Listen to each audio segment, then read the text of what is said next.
Hello team, this is Les Bennett, Learning and Development Manager with the Stewart Restaurant Group. In today's video, I just want to give you some quick tips on oil management, which might help save you time, money, and headaches in the future. So as I look inside the Velocity fryer, I see two lines here, a lower line and an upper line. Now if I was to ask what these lines are for, many people might think that these are a minimum and a maximum line.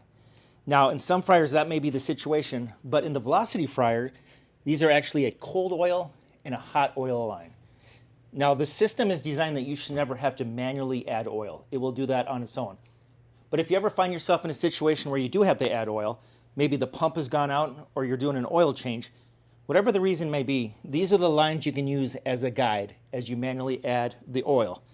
So for example, if you're doing an oil change, you're going to have room temperature oil, which is considered cold oil, or in this situation where the fryer's been sitting overnight, we have cold oil or room temperature oil.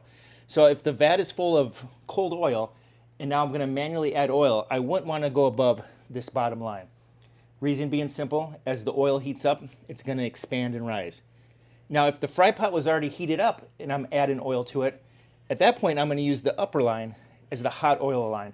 The most important thing to remember is when we're getting ready to drop chicken, the oil level should be slightly below this line, which is also even with our oil level probe.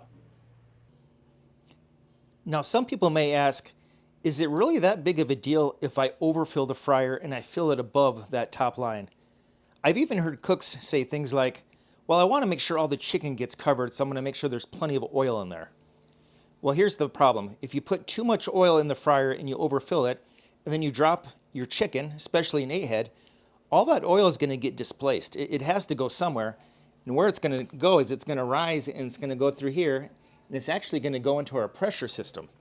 So what's going to happen is our solenoid can get gummed up, which means when the fryer goes off, you might have issues where your lid is still locked. You'll get an E86B code. You're going to have issues where your dead weight assembly gets filled with grease, and then your dead weight gets stuck, which will bring up your E14 codes.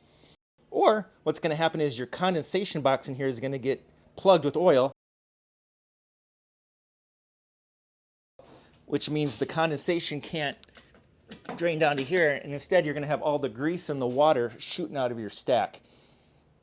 So to answer the question, is it that big of a deal if I overfill the fryer? Yes, it is a big deal. It's going to cost you time and money and headaches in the future. So whenever cooking chicken, we always want to make sure, just before we put the chicken down, that the oil level is right below the line.